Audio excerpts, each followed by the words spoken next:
Recorded live from Random Secret Studios in Philadelphia, the Delaware Valley, and North America. I'm the capo. He's the prez. And this is Sons of Ben.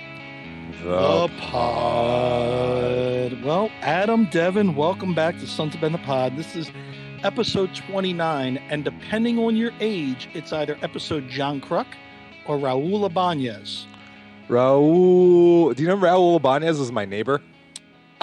No, we did not know that. But did you know Raul and John Kruk both failed to bring a World Series to this city?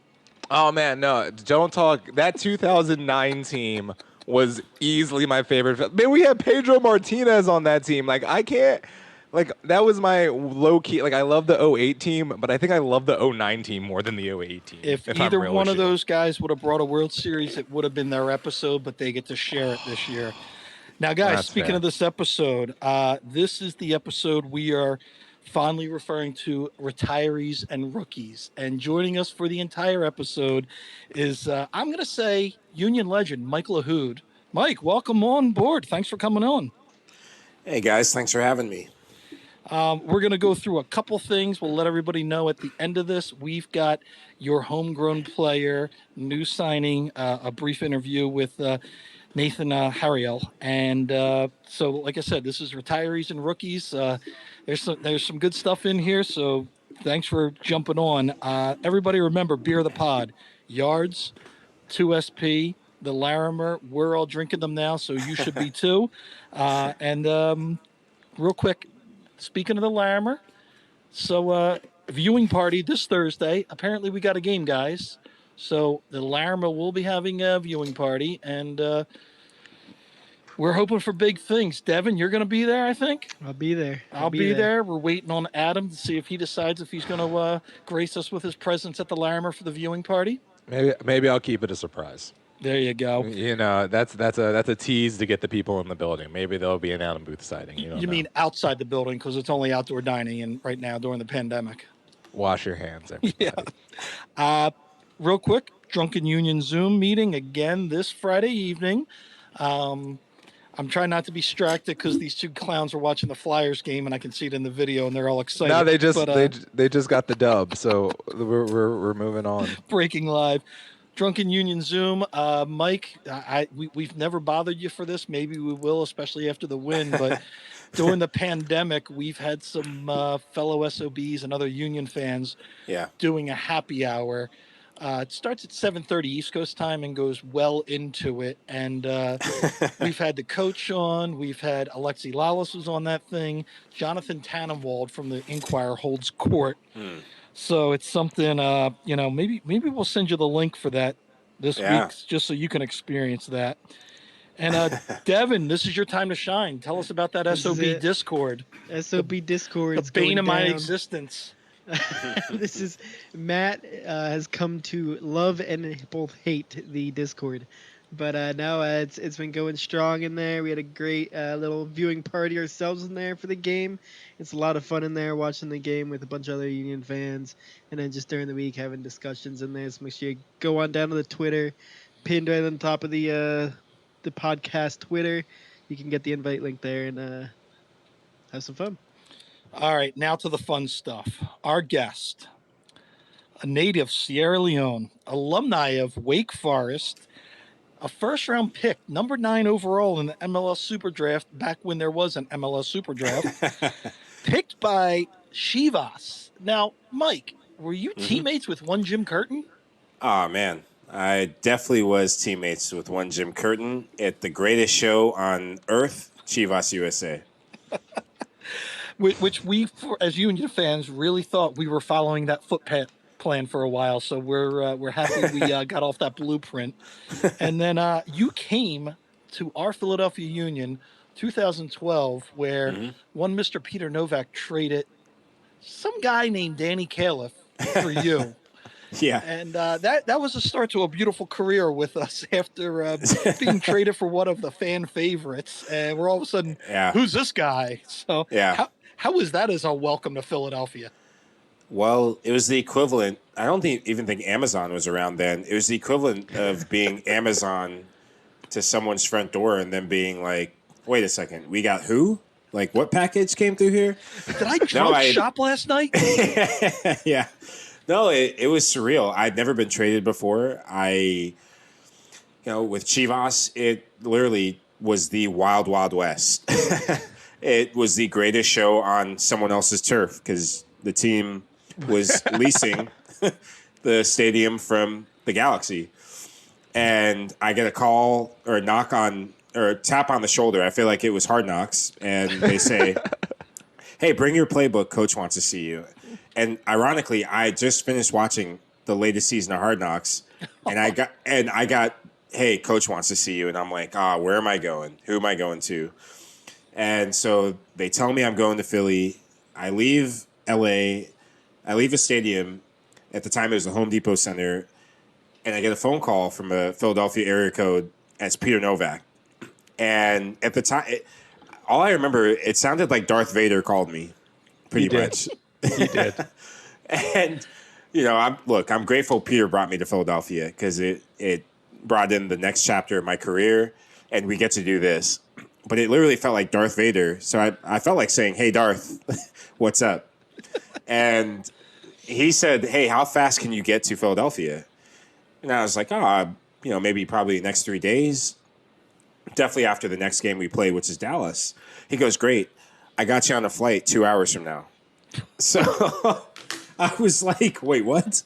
He goes, pack as much stuff as you can pack for the next 3 months and get on the flight from LAX to Philadelphia. So I didn't even have enough time to think about who I got traded for, where I was going. I'd been to Philadelphia enough growing up in the D.C. area for youth soccer stuff, but I had no clue what it meant to be moving to the city of brotherly love. Oh, yeah, it's an experience. And then, of course, you go from Chivas, the greatest show on turf, where you're renting a stadium, to the Philadelphia Union, where we were renting practice fields from the Chester Public School systems, I think. Yeah. No, it was moving from Barnum and Bailey's to Ringling Brothers. It felt like where I was. I remember this. Peter picked me up from my hotel in Glen Mills, right?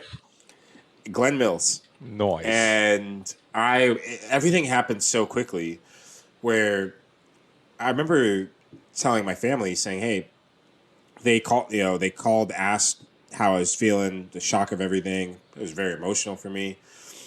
And I just remember I woke up at the beach and went to sleep in Glen Mills. And I was just like, what happened? I'm so sorry. What happened? You're checking your karma for what did I do in a previous life? Yeah, no. Yeah, and I literally woke up and saw trees that I hadn't seen in 4 or 5 years. Weather I hadn't felt in a long time. And I remember Peter texts me and he says, hey, I want to have a meeting with you. Really excited to have you. And to be fair to him, he was very ecstatic about having me at the club. I just wish he told everyone else that. And so he goes, I'm going to pick you up. And he always called me kid. I'm going to pick you up, kid. I've always wanted to have you play for me. I've been watching you since you grew up. Be up at 7 o'clock. So 7 o'clock, I'm at the lobby of the hotel. And he picks me up. And I'm thinking, we're going to go into Center City. We're going to go have a nice breakfast. Practice doesn't start till much later. And we go to Starbucks. And I was just like, really? Like, you just traded this guy. I'm pretty sure he's a big deal because he has the captain's armband on. But you traded your captain for me, and you took me to Starbucks. And that's the best coffee we have. I'm sorry. Yeah, and that's when I knew that things were going to get interesting for a little bit. Yeah, that tells you kind of how Peter felt about the captain right then and there. Yeah, no, I had no clue what I was walking into, and I think with the fan base, with the Sons of Ben, I think one of my mentors, he's like an older brother to me, James Riley. He told me a story where he's a rookie, he's playing an MLS Cup. I think his second year or rookie year. He's playing an MLS Cup in D.C. against Houston. And the Revs at the time could not beat Houston Dynamo to save their lives. And he told me the story about this ragtag group of Philadelphians who start chanting in the middle of a game, and hence the Sons of Ben become part of my vocabulary. It was probably one of my favorite scenes in the movie where they've got the guys in there and there's New England fans with this look of disgust because Sons of Ben are yelling Philadelphia because we didn't have a team name even to chant. And then afterwards, I was talking to some of the founders and they said back then, the old bulletin board days, that the New England fans were like, we hope St. Louis gets a team. Yep. We hope you guys never get a team. You suck. You're horrible people. And we're glad we cheated in the Super Bowl. So yeah, there's a lot of animosity with the New England people. Well, you see, they're about to cheat in the NFL draft to get Trevor Lawrence as well. Look, man. Bill Belichick is at it again. I'm here. Honestly, I'm here for the hoodwinkings at this point. 'Cause the way the NFL has been, this thing keeps it interesting, right? Like I'm actually here for like the backdoor corruption that is the NFL now.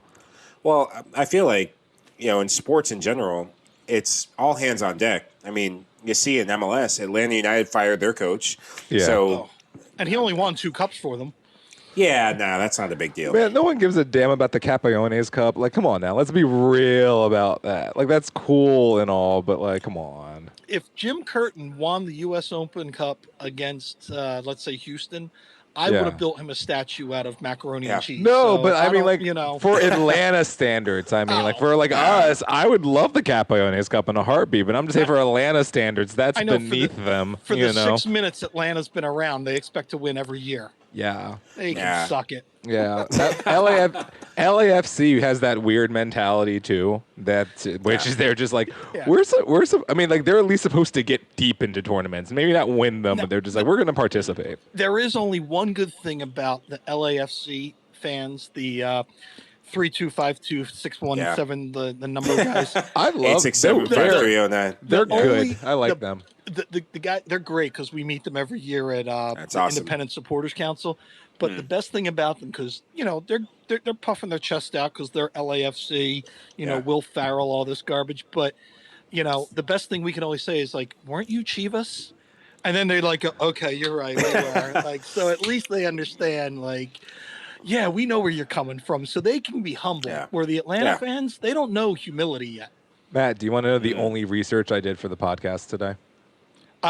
Is it relative to the podcast, or is it actually is relative to the podcast? Then I am all ears. I actually looked up the record that the Union have all time against Chivas USA. Do you want to know this fun fact about this team against the Union against the defunct franchise? I'm guessing 1-1-3. 5-0-2. So the Union never lost to Chivas in the 7 games they participated against them. That is their only undefeated club of all time, is Chivas USA. I hope that I was not there for most of that time. I can guarantee you that was not during my time. It was 2010. So we lost. So the first game, I remember that game oh my gosh, I remember that game so vividly. All my high school buddies, my best friends I grew up with, they came from DC up to Philly. One of my good buddies who lives here I'll tell you where I live now later. Yeah. Who lives in the same state I do. He came up because his family's up there.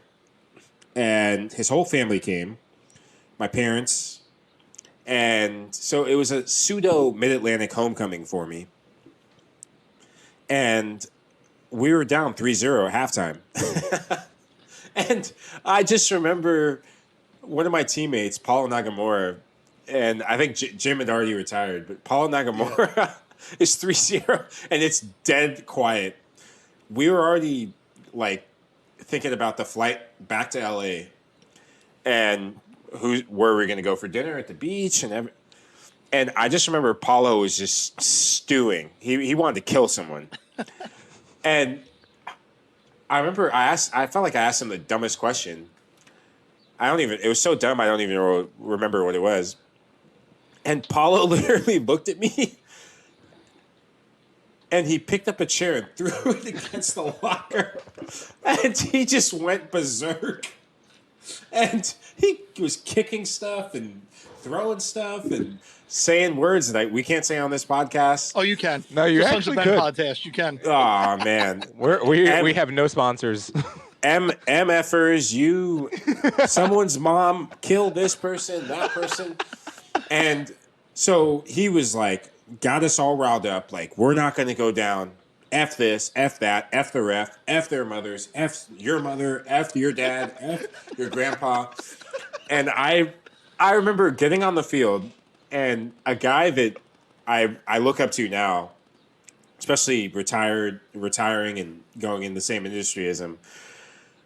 But Alejandro Moreno is sitting at midfield and we're about to kick off. And he turns to the ref and he goes, "Ref, how much time is left in this game?" Everyone knows it's 45 minutes. And the ref was like, "Wait, what?" He goes, "I've got to take my son to school tomorrow and he's got an early bedtime. Could you please call the game early? It's 3-0. He knows I'm listening. He knows. Ali knows. And if you've heard Ali commentate, Ali has no remorse. He's won championships for a reason. He has no remorse. He plays the game. And I remember I heard that, and everything in me that wanted to get back in the game died in that moment. And I just remember thinking to myself, if the worst thing that I do this weekend is have a couple beers with my childhood buddies, then I won at life. Because we're not winning this damn game. It killed my spirit. I just remember feeling, that was like my welcome to Philadelphia moment. That might be the only Alejandro highlight we have for the Philadelphia Union. Yeah, no. No, He was here for like a cup of coffee, like the first year, I think, and then that was it. Yeah. Well, I got to play with Ali at said Chivas USA a few years back, I was gonna or a few say. years after. And, I was that young, impressionable guy. So all those Jim, Ali, that era, that generation of guys, I feel like they never, it's probably until I got into my 30s that they actually remembered my name. But everyone just called me Kid, and he was like, "Kid, this ain't looking so good." And he was right. Now, speaking of Jim, I think you and maybe Sebastian Latou are the only Union players that I can think of that have had the pleasure of playing for Peter, Yeah. John Hackworth, and Jim Curtin. Yeah. I mean, so we asked Seba about it, but we'll let you go unfiltered. What was the experience playing for those three? Because they're three different dudes. Yeah. Completely. Not even styles of coaching, just three different dudes. Dude, cerebrally. Yeah. Well, Peter, I was with Peter for 10 days. He traded for me, traded his captain for me, and, was gone before I could blink for things that, well, we all know about. So here I am. I'm in a new city. It's summer, so it's hotter than hell. It's one of those summers where it's literally blazing. And the coach that just traded for me just got the chop. So I'm like, uh-oh, this is not good. And John comes in. So John Hackworth, he's a Wake Forest guy. So John and Rob Vartuzan, who's at NYCFC, is the goalie coach. They are both Wake Forest guys. So I'm thinking, I'm in.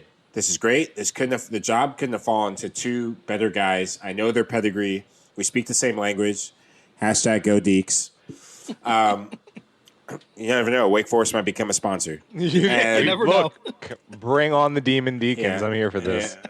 And we talk about this whole shebang about culture and how there's a change. And I'm in my mid-20s, so I've had 5 years of playing, and I'm thinking, man, leadership is something I need to step into. And they get the job, and we make a mini Open Cup run to the semifinals. We lose to Sporting KC my first year. And we had just literally bum blasted them a few weeks before, 4-0, I think. in the league. And what we didn't know was that Peter Vermeil had used that game to scout us because we hadn't lost a game since Hack took over. We were on roll. And so we were all like, oh, we're going to smash them in the Open Cup semifinals. Well, Peter parks the bus and we lose 2-0. We get it felt like we got 0 shots on goal. And they scored 2 goals off 2 shots. One was from midfield, off Graham Susie. And it was the most demoralizing thing because it brought us back down to earth of there's so much that needs to improve at this club and with our roster and within the locker room and everything. And then the following year comes and we get a whole year of Hack. And the things I loved about Hack was he wanted to do things the right way. And yet I felt like the most difficult thing for Hack was the guy above him. Oh, yeah. You know, and that was probably the first time in my career that I started noticing that there's more to soccer, there's more to MLS, there's more to the game of soccer than what happens between the 90 minutes between the lines. And watching how much stress Hack seemed under, watching 1 minute, you know, the guy that's in form, that's playing, and the team's getting results. And then there's a guy who's on payroll that isn't performing but has to play. And it seemed like there was this invisible hand that was over the team that wasn't quite Hack. And everything came to blows. Well, not blows physically, but everything kind of bottled up when we played Vancouver. I think it was Hack's first full, or maybe year and a half in, where we'd had a horrific start to the season. We got Chaco Maidana, we got Vincent Nogueira, who those two guys, and couple them with Tranquilo Bernetta, some of my favorite teammates while I was in Philadelphia. One of the best midfields we had. Oh, man. Yeah. Absolutely. And we couldn't win games. And it just felt like there was this invisible force above us who it just was holding us back a bit, or just something wasn't right. Did it feel like he was wearing an Armani suit? I mean, That was his favorite tailor. oh, jeez. Well, I said you know, nothing. I said nothing. I say nothing. I see nothing. I see nothing. See no evil. Hear no Yeah. evil. Speak no evil. He who there's a couple. Every club has he who shall not be named. Yeah. And he who for- loves goalkeepers. He was the only Yeah. person I knew that we needed 5 Oh, man. goalkeepers at the time. So I have a story about that. I have a story. Boy, man, the margaritas are flowing. Boy, do I have a story about that. So, shout out to the King of Delco, Eric Jensen, for the margaritas. Nice. And so I know Eric's listening.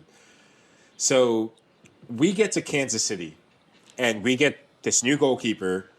Well, we'd already just had a goalkeeper who's a young guy named Zach McMath. And Zach's doing his thing. And we just committed to Zach. So there's a sense of, okay, we're going to have a young team, and we're going to grow and live or die by youth. And the academy just started going.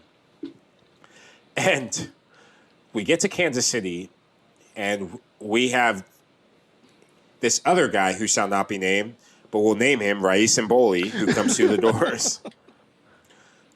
And for all the things I love, look, Rais, I got to know him. And that's all I'll say.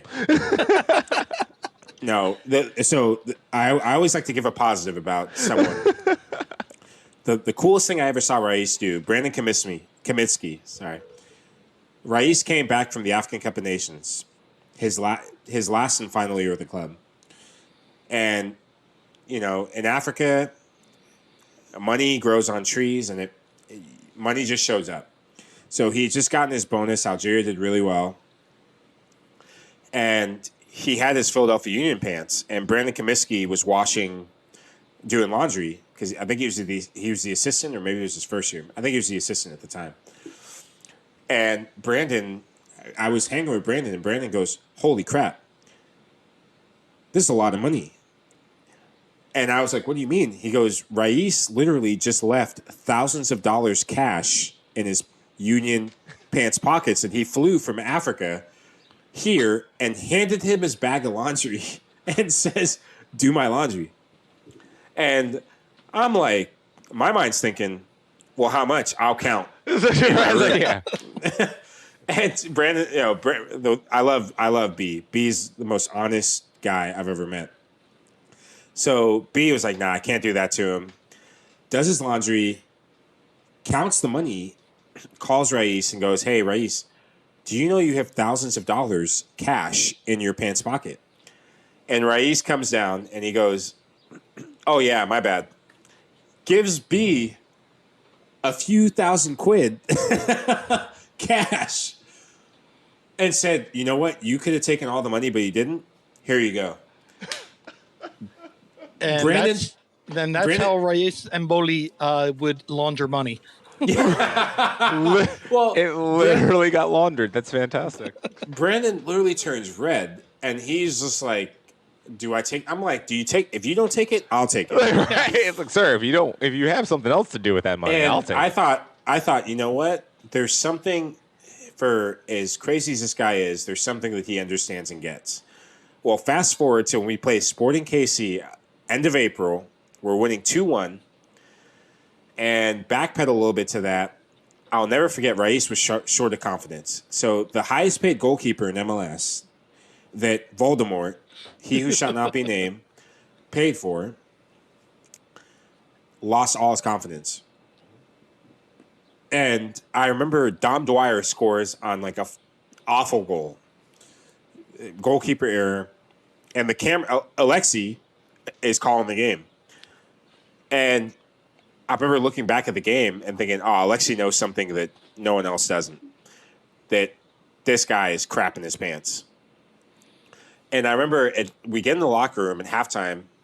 Dwyer scores. I think it's 2-1 at the time. Dwyer scores, and we're like, okay, we're in a good place. It's a big win. They turn our season around. And Raiz doesn't want to play. He's like, I'm hurt. My ankle hurts. And our trainer, Paul Rushing, is like, you're not hurt, dude. I checked your ankle. It's totally cool. And he tries to say whatever, and I give Jim a lot of credit. Jim goes, nah, he's playing.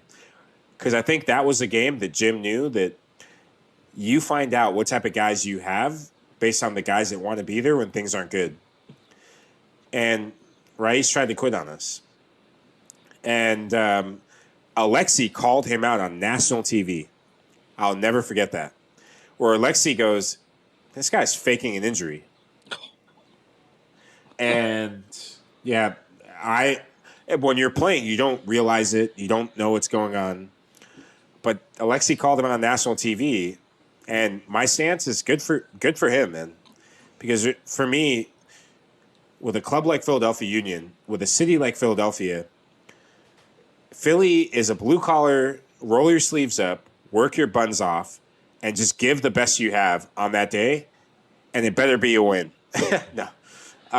But no, really, it's a blue collar city. It's a sports town. And it doesn't have to always be a win, but you've got to see that effort. Mm-hmm. And if you've got an ankle injury, towns like Philadelphia, you're like, listen, if I got to go to work sick, I go to work sick.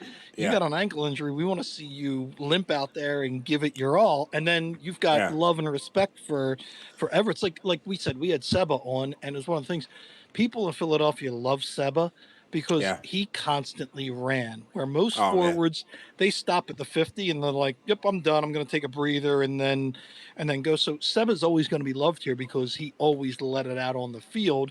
Where there's other shorter forwards that we had that I'd like to throw in the river was such a lazy POS that we that just never put the effort in, and it's You just crazy. leave Antoine Hopino alone. He did nothing to you, sir. He's making a fine career, I think, in Reno. I'm not sure if he's moved on since Reno. Listen, I liked Hopino. It's that's not the name we were thinking, but now Can you rhyme? Can you rhyme the name for me? What rhymes with jackass? I mean, Taxidermy? Taxidermy. Yeah. Yeah, taxidermy. Taxidermy. Mac Yeah, taxidermy. I'm staying. I think my mic's getting fuzzy. I'm What? staying out of this one. Are you going through a tunnel, Michael? What is going on now? No, the Margs are hitting low. They're hitting low. Needless to say, Mike LaHoo did not want a room with certain forwards on the road. Yeah. Here's the thing. Never. I will say, though, that Mr. Algerian himself, the African Cup of Nations goalie keeper that was supposed to save my franchise, he did do something very nice for me. He netted me a very nice profit in FIFA 13, I believe that was, and I changed the Union's fortunes around that season because I sold him for all of the pennies that was available. Because in funny. FIFA, they didn't realize he was crapping the bed. They were just like, he did a World Cup thing. He's worth $1 million. I'm like, yes, he is. Please take him. Just take him quickly. That's so funny. Now we talked about the sporting directors because you went through, and I'm going to say there were two at the time, but we know the person that Voldemort Sakevich. No, I thought that was He Drake had- Kosakevich. Wait, time out. Let me make sure I at least lock my doors. Right. Yeah, Just look inside the plant for the microphone. Don't worry about it. I just got a lacrosse stick thrown at my house. It says it says Concha I'm staying Hawken. out of it. It says I'm Concha staying- Hawken on it. Well, how did that Hey, even get here? I used to live in Conshohocken. Yo, So yeah. as a person from that area, love it. Hey. And as a Sons of Men, that we do have a love for Nick. We will say that. Yeah. But then Yeah. Absolutely. for what he did, and Nick should always probably be involved in like finding teams and bringing new teams into cities, and then he should just get out and go find the new project. That's what I'm going to say. But then That's you so had funny. Ernie Stewart came in. What was Yeah. that like? Because Ernie probably should have been the first sporting director, Yeah. in my opinion, not the second. But Ernie comes in, I don't know, 5-6 years into the franchise, maybe. Yeah. And what was that like for you guys? Because if Nick was loose with the rules, Ernie might have been the most rigid guy I've ever met in my Yeah. life. Well, it speaks to when there's so much kind of chaos in a club, you need a hammer to come down. And the one thing with Ernie, the word control. So I actually never got to play for Ernie. Actually, when Ernie came in, I got a one-way ticket to New York That's right. at the time. And I think it was at a point in my career where I didn't want to stick around for the chaos that was before. I wanted to see change. And, it led to discussions with the club where I was very adamant about that. Like, look, I want to be here, but if it's the same as before, this is going to be very difficult to see a way forward. And, it led to differences in opinion, and that led to getting on loan to the New York Cosmos and subsequently Miami. But I still kept in touch with a lot of guys from the club. Look, he brought Chris Pontius, who scored his first year, was a dynamo for the team. Not confused with Houston, Yeah. but the word dynamo, the adjective dynamo. Yeah. And, really performed his first year. You have CJ Sapong, who came alive that year. And, you bring in Ilsinho. Tranquilo scored big goals that year. Alejandro Bedoya comes in. And I think I totally agree with you that Ernie would have been the perfect guy to come in to lay that foundation and that structure and that culture. I think Ernie is a culture builder. And when you have an expansion team, you need that to say, hey, this is the road forward. This is the way forward. We're going to be about youth on one end, and we're going to be about quality veterans that want to be in Philadelphia.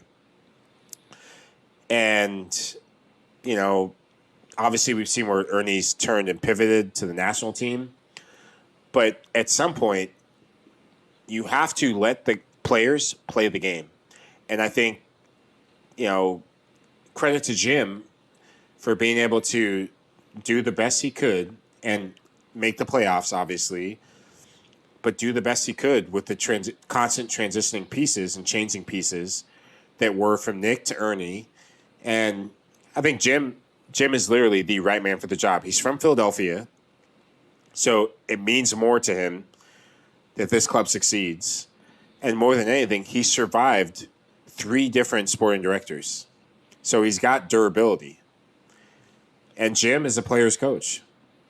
Yeah, and we talked about this before the pod, but like I personally was so happy for Jim when Ernst came in Yeah. because all of a sudden he had this thing he never had before in his coaching career was called flexibility, where he Absolutely. didn't have to stand to a certain formation or a certain way, or even just have players come in like, no, you have to start this guy.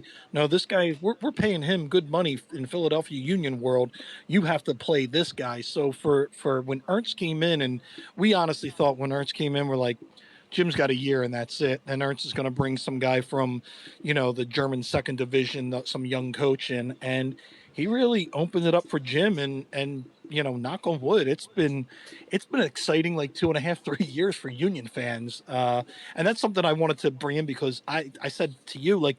You were probably part of Union 1.0 and 2.0 and just left right when it became Yeah. Union 3.0. So I just wanted to get your opinion on watching the team now and what you think of these guys. Look, I think stability is what Philadelphia Union has always needed, and fans have been thirsting for, and players more than anything. Now that you have a coach who knows that he's going to be there, now that you have players that know that the coach is going to be there, now you have a system in place. So playing for Jim, one of the things I always knew, and he talked to me about this as a player and teammate, 2 forwards is always better than 1. And that was just his preference. So the 4-3-1-2 that they have typically played is right in line with his philosophy. And I think Jim earning the credibility to implement his own formation, his own style, and more than anything, Brendan Aronson is a kid that he coached.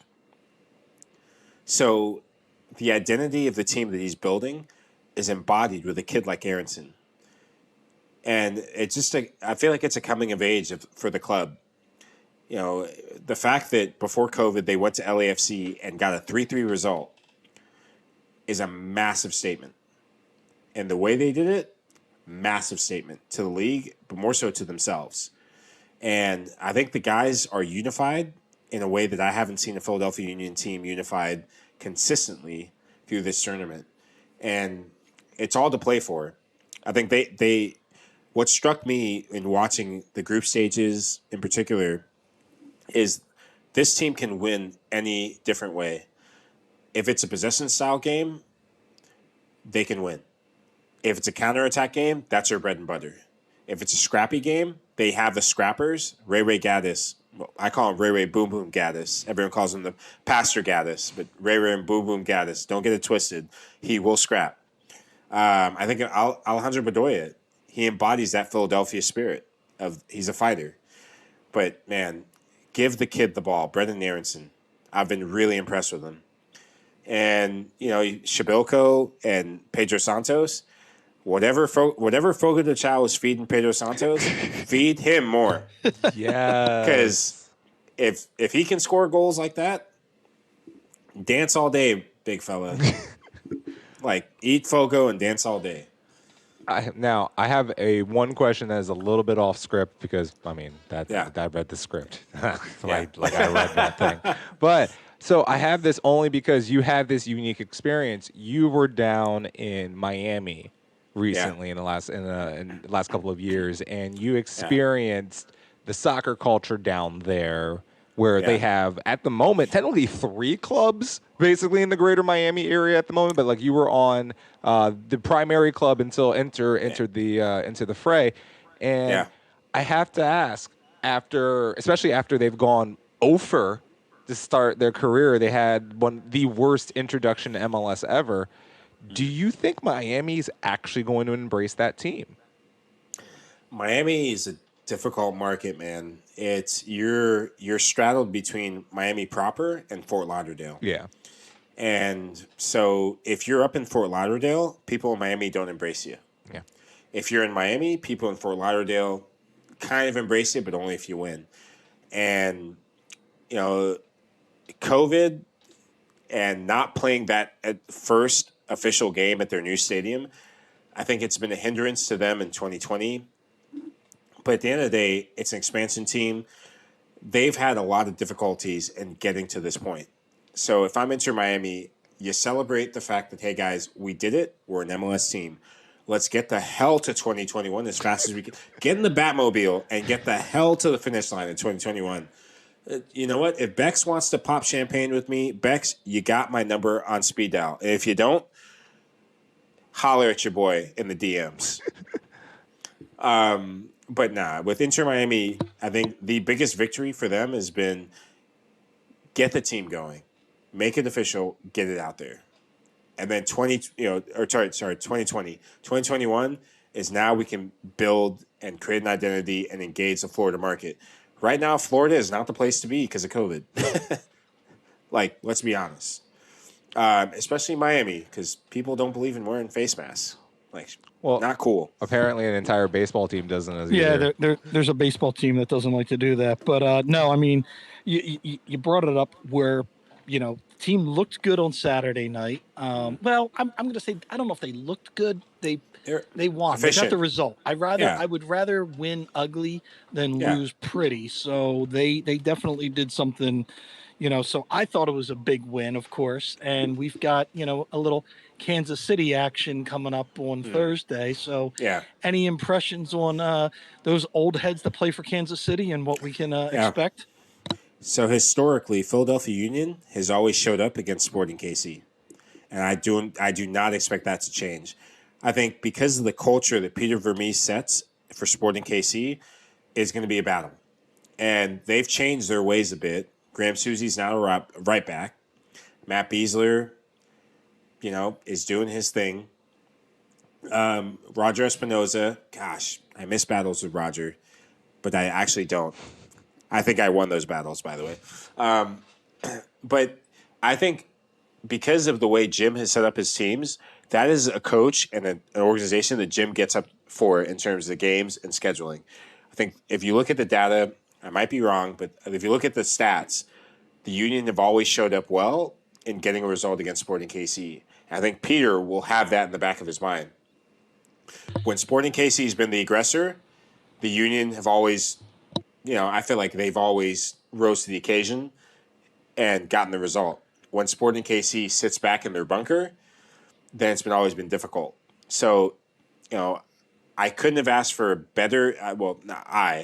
You couldn't have asked for a better matchup for the Union because history sets it perfectly. The culture, both cultures, it creates for a good matchup, good game. It's going to be a hard fought game, scrappy game, and it's going to be who wants it more and who is willing to come up with that big play moment. And Jim used to say this to all of us.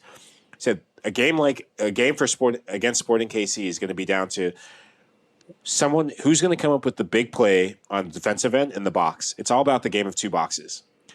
One defender or goalkeeper is going to have to come up with a big play to save the game. And one attacker is going to have to come up with a big play to win the game. So against Sporting KC, I see it as a 1-0 game. At most 2-0 because of counterattack, but I think 1-0, and I have confidence in Philadelphia Union to get the 1-0 result. Well, I'm just hoping they remember 2015, and that's my only motivation for this one. No, we don't have Andrew Wanger on the team anymore, so it's okay. We'll make it through. Or Mo would do penalty kick skills. Yeah, I know. No, Mo has a free pass because Mo would put the goal in against Seattle. That at least gave us hope. But no, Andrew Wanger, he gets no passes. He gets none. True. Well, yeah. But now we did talk about Jim, and this is the one part we want to get in because Devin's been biting at the bit for this one. Jim's got a face off about Peter, and we've got stories about Peter, but we're not going to talk about Mr. Vermees and his Uber career or anything like that. But last week, apparently, one of Jim's mentors and idols, Bruce Arena, decided that he had things to say about the refereeing, and so I don't know. Now, Devin, did you see this at the press conference, or did you go to bed early?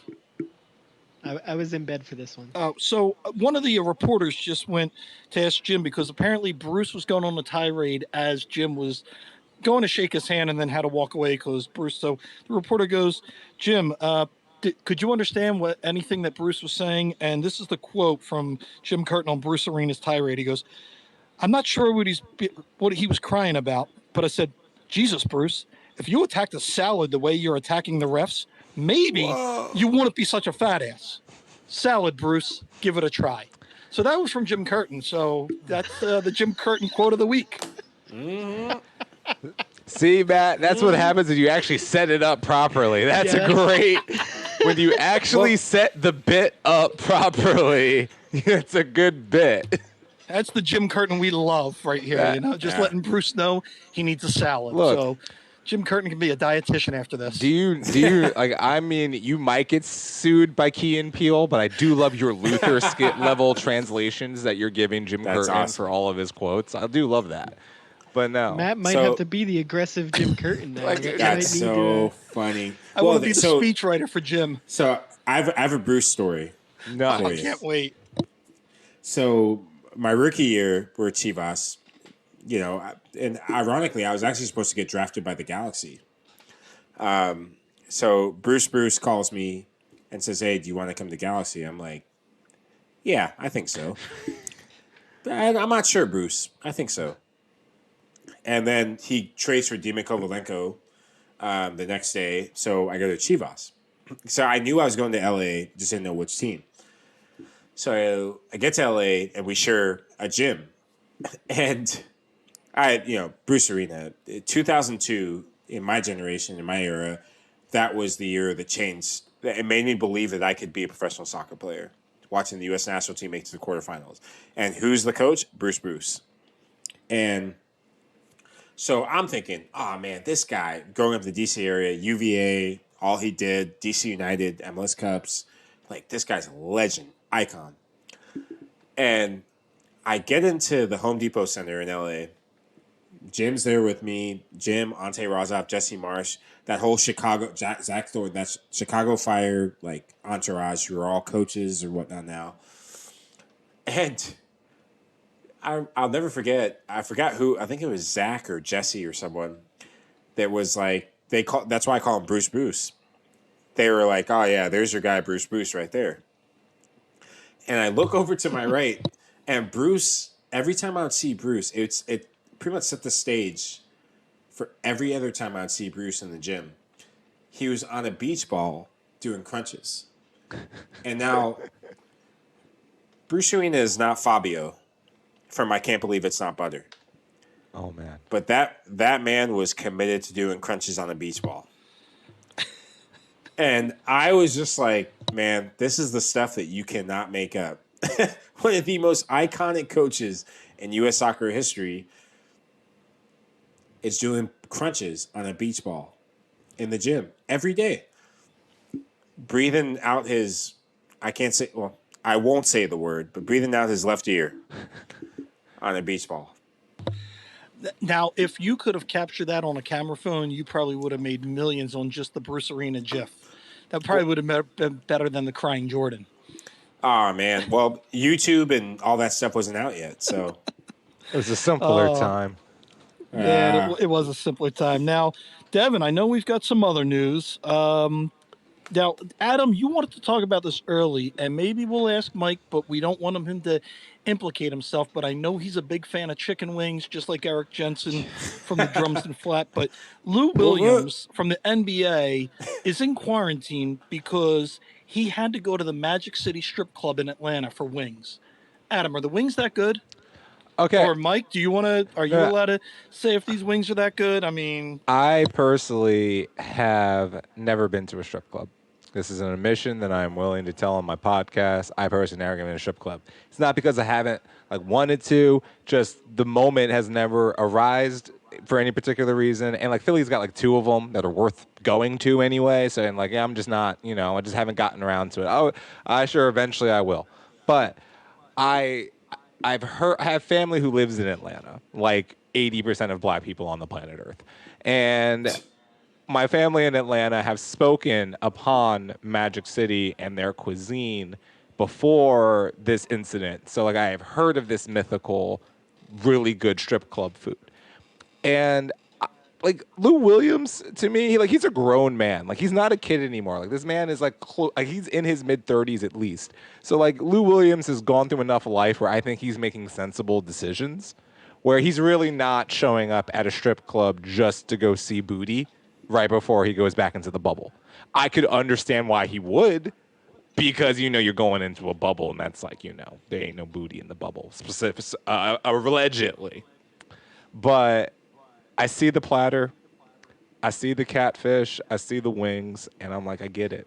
I really do. I haven't tasted it personally myself, but as a person who has Southern roots, I saw it through the phone, and I'm like, that is legit. Whatever I'm looking in front of me right now is legit, so I can understand it. This pod is uncovering Adam's love for Southern food. So Yes. people now know how to get to your heart, Adam, through your Southern food love. But speaking of irresponsible professional athletes, let's lump Lou Williams into that. If he ever wanted to become a two-sport athlete, he probably has a future with the Florida Marlins. All right, I have something to say to that. Look, for me, whether it's going to get some wings, as Lou Williams said, they're these are uncertain times, and bruh, Popeyes is open. There's Uber Eats. You can get it delivered. Uber Eats. You don't. That got Rashard Holmes in trouble though, did that not? He got Uber Eats at the wrong exit or at the wrong entrance, and therefore had to get quarantined. Like Lou knew he was gonna get quarantined, right? Like he left knowing he was gonna come back and get quarantined. So I'm like, why don't you go with the best? Exactly, and it's funny because the MLS bubble is holding, the NBA is holding, which is great, and then we get into where in the Bundesliga and the Premier League, they finish their seasons. It's not as long as what Major League Baseball and what the NFL is going to have to do, but they finished it, and that's where we get into more Premier League news. Devin, do you want to thank Adam and I as Chelsea fans for your Tottenham squad making it to Europa, that we helped you limp through and at least get a tournament to get you some money? I mean, this is a good time to say thank you. I don't know if I'll go that far, but I will say we need another win in the FA Cup because, A, who would want to see Arsenal win the FA Cup? Nobody wants to see that. And B, if you guys win, we don't have to go through the horrendous qualifying rounds of the group stage there. So I am again. Poor thing. We're gonna cheering on Chelsea for whatever reason. I would not have imagined that I would be rooting for Chelsea, but here I am. Mike, if you haven't known, if you haven't been able to tell, Adam and I are devout Chelsea fans. Poor Devin has picked Tottenham Hotspurs as his team of choice. We didn't know who your squad was. If you even picked a squad in the Premier League. If you look at my Twitter, I'm a rabid anybody but Arsenal fan. I'm a Manchester United fan. Hold. But I'm not. I despise Arsenal. I'll just be honest. Because watching the Prem, Arsenal were the rivals from the late '90s, say mid '90s, like Newcastle, Arsenal, and then Chelsea. Yep. So my big thing is watching Christian Pulisic and the evolution of him, and for me, he's the Project Restart Player of the Year. Without a doubt. And a product of Hershey, Pennsylvania. So we consider him a local, We consider him a homegrown. It's funny, one of the things that I've been doing is I've been trying to, my girlfriend Lara's, I always knew I was going to end up with a woman who could not care anything about soccer. And so I've been trying to teach her different things, and she knows when Manchester United are on, don't say Arsenal or else I'm going to get really upset. And so I was trying to explain to her everything, and I told her about Christian Pulisic today. And she was like, well, why care about Christian Pulisic? And I said, he's the pride of Hershey, Pennsylvania. I literally said those words. And she was like, well, what the hell does that mean? She's a Midwest girl. So she goes, "What the hell does that mean?" And I go, "Well, when I was my last year in Philadelphia, he would have been a kid that I would have mentored with the union as an academy product." And she goes, "Oh, well, why didn't you say so?" I was like, "Oh man." Wait, the pride of the home of the chocolate empire was not enough? I don't see how that wasn't enough to spark joy. You're like, this man is representing the sweetest place on earth. Can we Nah, not? hey, You know? If it, man. Sorry, go on. oh no, if it wasn't for his Croatian passport, he would have been a Philadelphia Union Academy product. But you know, his Well, dad found a way. I tell you what, he would have been a Harrisburg City Islander product. Yeah, I know. And what a waste that would have been. Yo, man, Penn FC's captain, Christian Yeah, Pulisic. you know what? I would have gotten him and be like, "What are you doing here, kid? Get the hell out of here." buddy, what is Well, this? it leads me to this. You know, and I'm not one to shake up the house of cards or anything, but my biggest focus is, let's talk about the U.S. national team really quick. With the direction MLS is going in, I think it's great, the growth of the league and everything. But at the end of the day, the growth of soccer in this country is dependent on the U.S. national team. There's something that happens every 4 years in this country where people that don't even give a crap about soccer, from Philly to San Antonio to L.A. to New York, well, maybe not New York, to wherever other city in the country, the World Cup matters. And people are always toggling with, do I give a crap about soccer or not because of the World Cup? What a tragedy that would have been if a kid as talented as Christian Pulisic would have ended up at Harrisburg City Islanders, a.k.a. Penn FC, a.k.a. we don't exist anymore. Yeah. Defunct City. And, I think more and more attention needs to be paid, to the structure that's in place. Yes, go get foreign talent, but at the end of the day, don't forget the American talent, because that is what's going to create more of a driving force for soccer and investment in soccer and interest in soccer and the development of soccer in this country. Is Americans love to see American players succeeding at the highest level. In the U.S., we like to win things. So, yeah, Christian Pulisic, stay at Chelsea. Continue to win things. Do your best. Weston McKennie, get your ass to the Premier League. Jordi Reyna, do your thing. We're excited for the World Cup when Pulisic, Aronson, and Mark McKenzie are all on that team, and we've got some homegrown Delaware Valley kids doing well in the World Cup. So yeah, it's exciting times to be a U.S. soccer fan, because there are these young kids out there that we're like, oh, they can do things in Europe. They're doing things in the MLS, and they're doing things in Europe on the biggest stages. So yeah, it's I can't wait to see it. I'm sure you guys are. I think Spurs should sign some more Americans. maybe that'll I fix would be happy. the woes. Now, Devin, Look, man. Welcome to the Europa We're, Motel, my friend. That's all I'm saying. We're winding up. I know we went longer. You have anything else before I ask Mike one last question, or are we good with housekeeping? We can wrap this up here. So, Mike, retirement. What is the future for Mike LaHood, and where are we going to see you soon? Great question. Future for me is, oh man, my girlfriend's texting me, what's for dinner?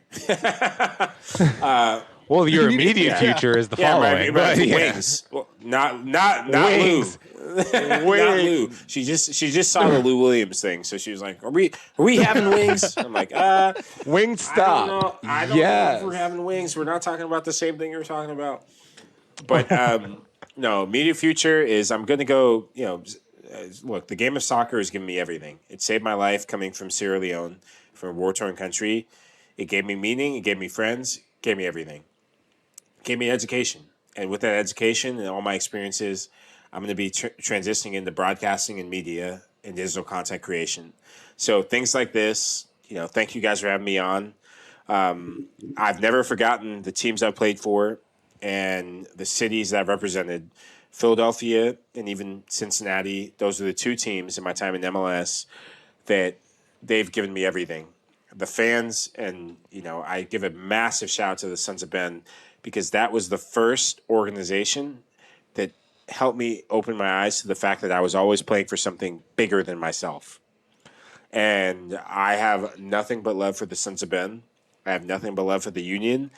And man, if I could get an FC Cincy Philadelphia Union, semifinals, well, I need more margarita for that.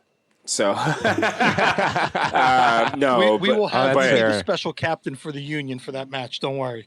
Oh, We'll pull abso- strings. like Connor McGregor said, absolutely nothing. Yeah.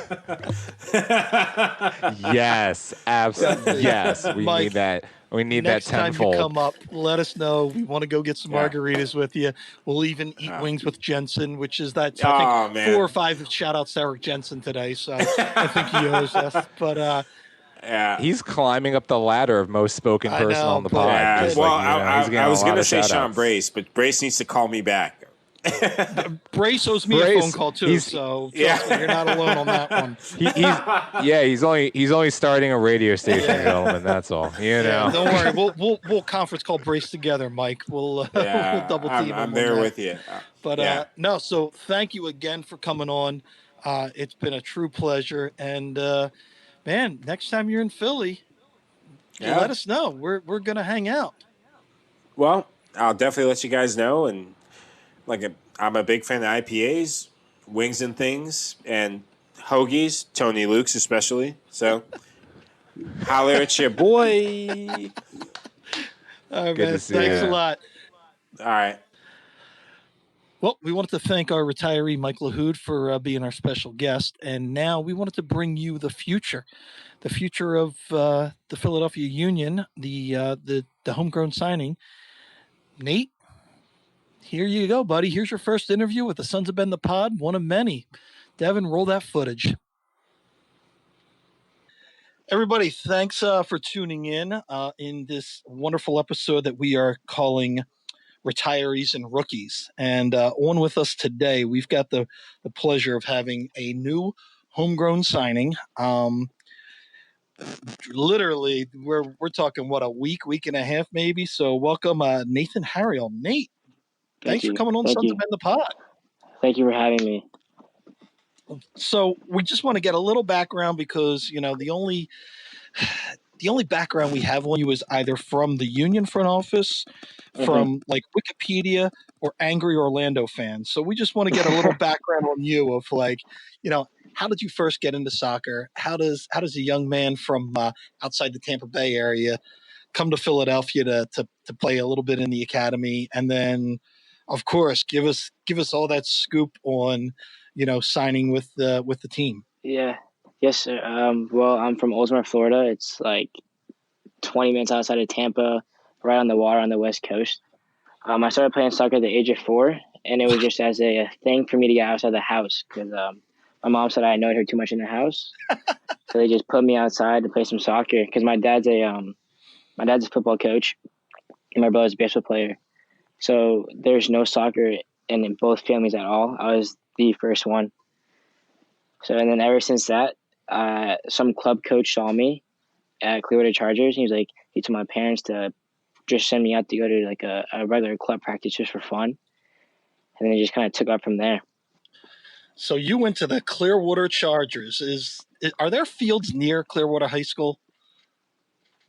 We have a few fields. We have the fields where the winter showcases for the academy down at Lakewood Ranch. Yep. We have fields near the Clearwater High School. And we also have fields by in Countryside near Oldsmar. And we also have the Joe DiMaggio fields where the Union's preseason's at. I was going to say your fields are probably nicer than the Union's preseason fields right outside the Philly Stadium. That's the only reason I had to ask that question, because that used to be a parking lot for Phillies fans going into the stadium. Yeah, so. It did. Yeah, and there's also Little League football plays there in the fall. Exactly. It's just so funny how this all ties in. So You spent, I think it was your senior year or part of your senior year with the academy. How did that come about, and how was that move, like the adjustment from, Western Central Florida to the suburbs of Philadelphia? Yeah, it's totally different atmosphere up here compared to down home. But I moved here in January 2019. I got John Shear, one of the scouts from the academy, noticed me in the summer playoffs when I was with Clearwater U17 year, and then he asked me, he asked my club if I can come up for a trial, and I of course came up. I liked it a lot, and then following like 2 weeks later, me and my family came up for them to see that residency house, how the academy works, and everything. And the biggest decision I had to make before coming to Philly was, am I going to give it my college experience, my college eligibility, and decommit from Clemson, which I did the day before signing day. That was not a Ooh. very good day, but it paid off. It paid off. Adam, maybe you can tell him that the town that the academy is in is way nicer than Clemson. Look, well, here's the problem, though. As a person who also has family from South Carolina, I know several Tigers, so I don't necessarily want to just throw Northwestern South Carolina under the bus just because. However, I am from Wayne. I know the YSC Academy very well. Spent Very many nice. a day.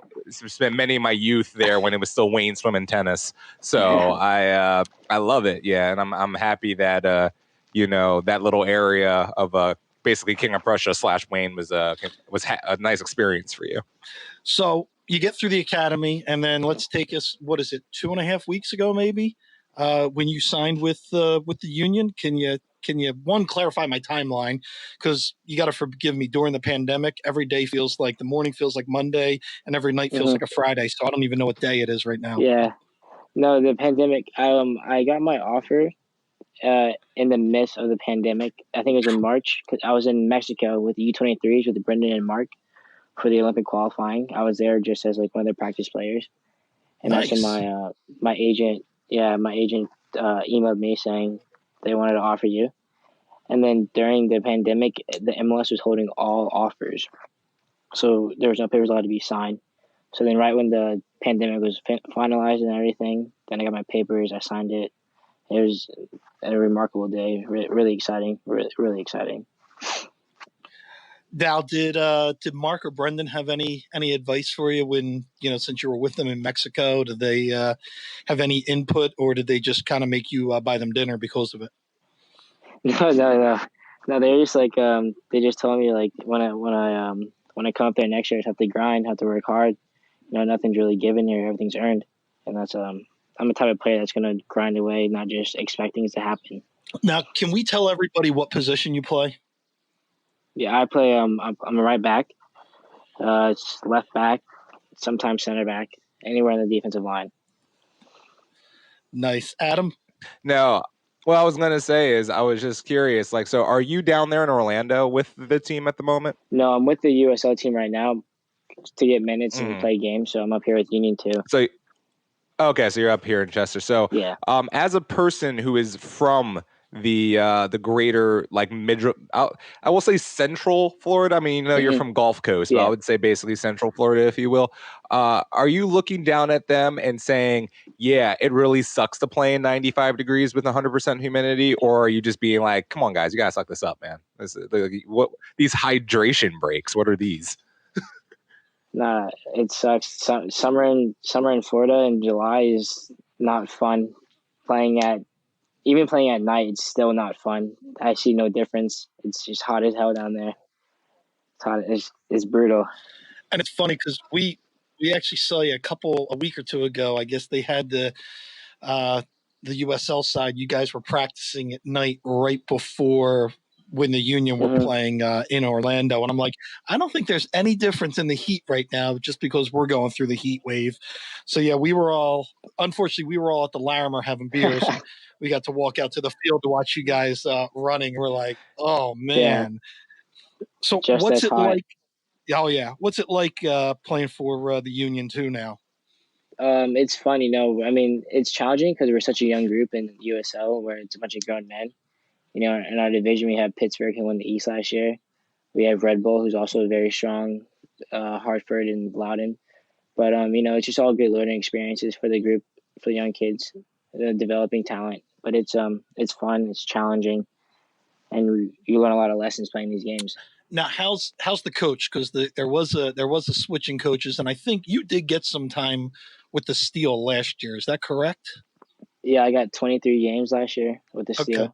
So you've experienced two coaches in your short time being a pro. So what's the difference between the two coaches?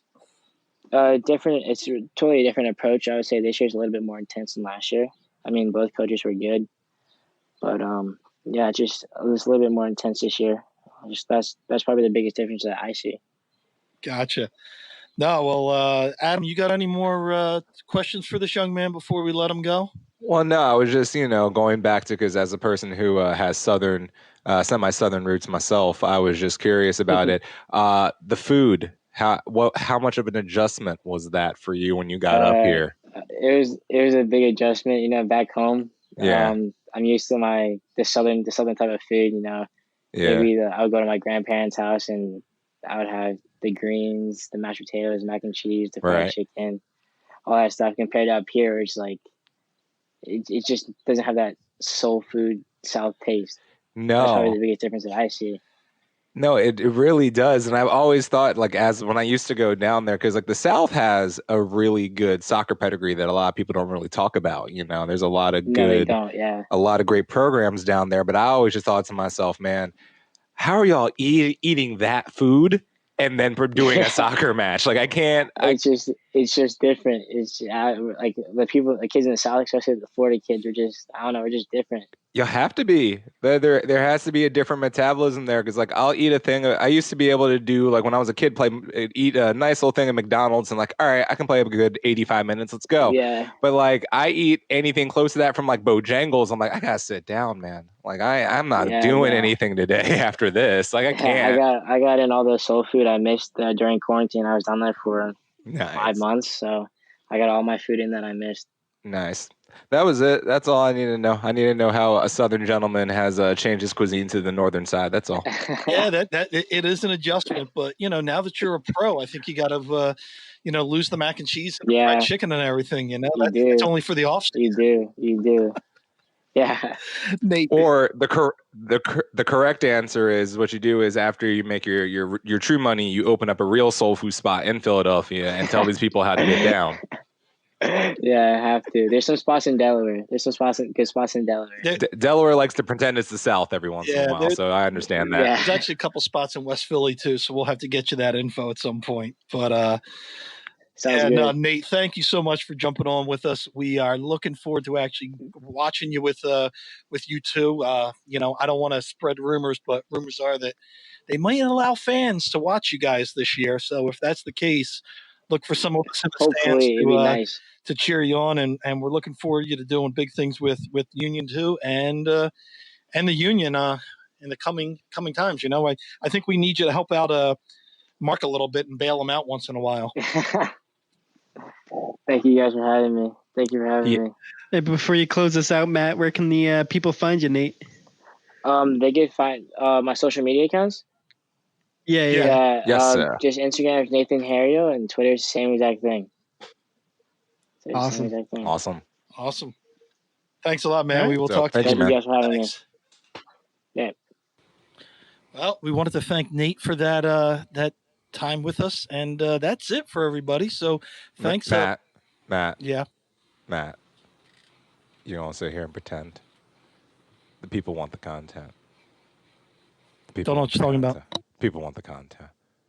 The people want the fusion.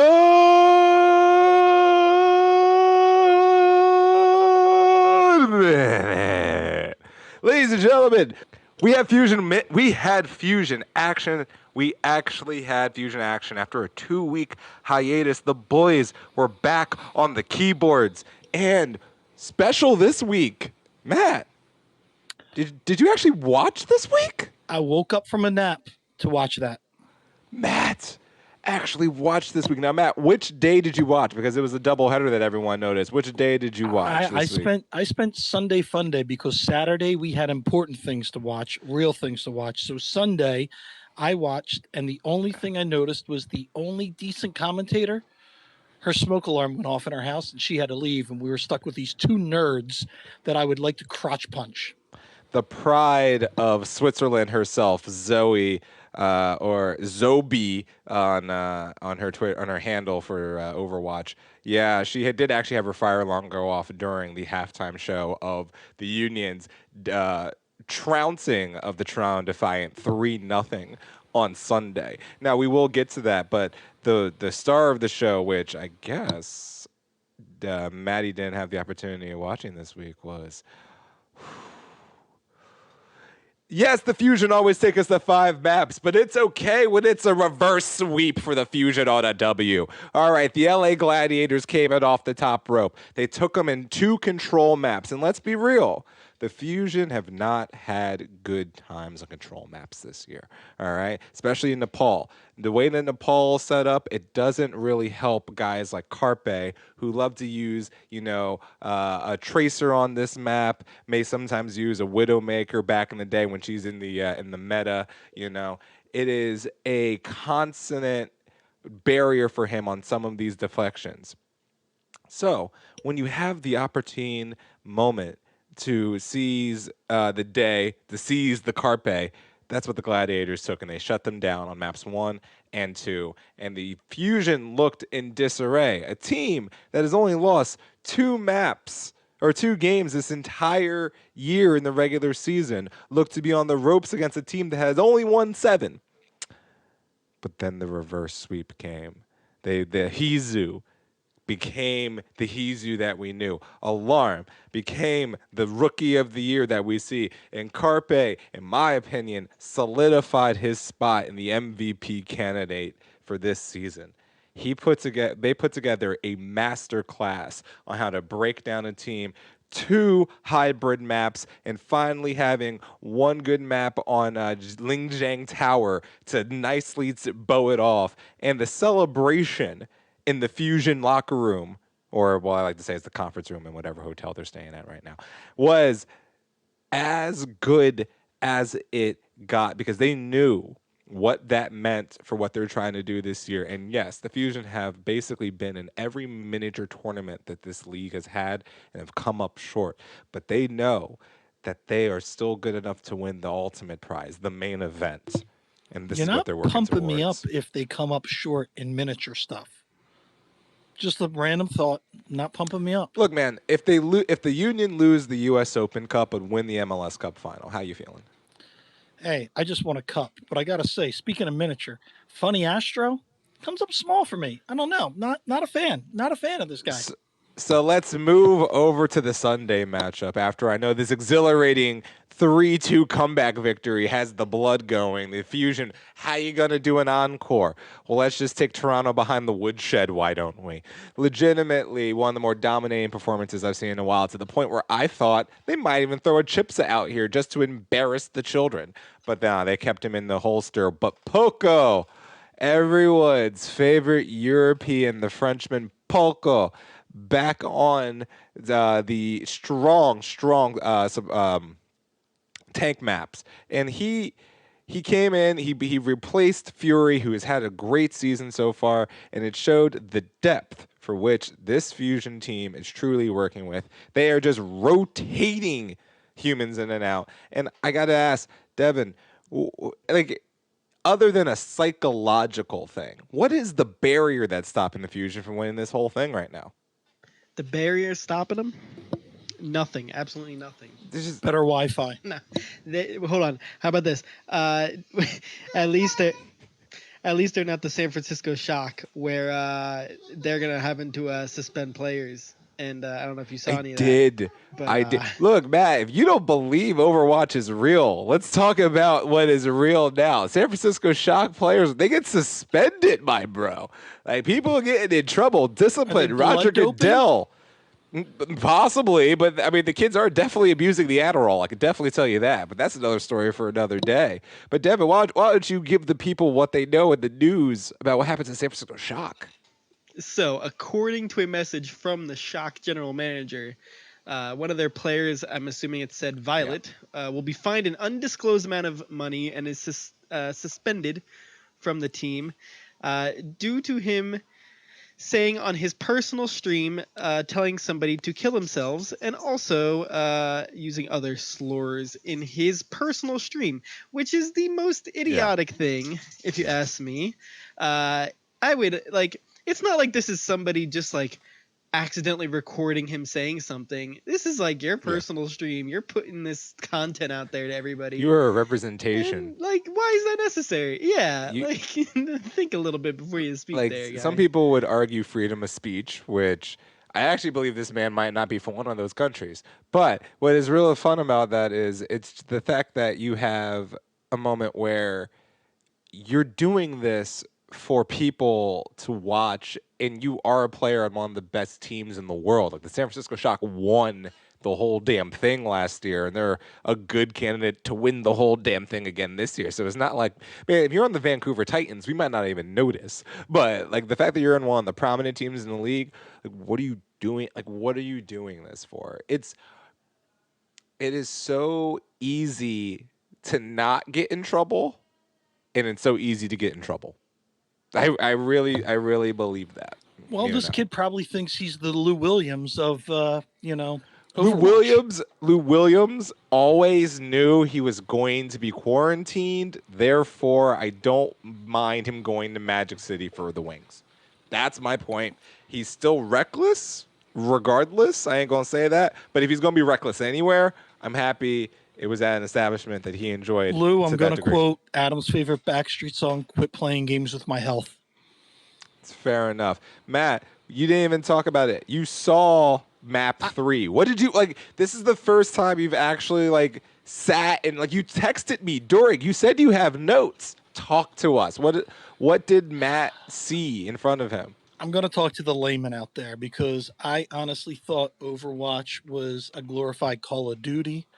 And instead, I realized it's a laser bang bang / Dungeons and Dragons weird fantasy shoot crap out of your hands thing. So it was a little weird to watch this whole thing. But I did notice one thing. There was some skill from the fusion.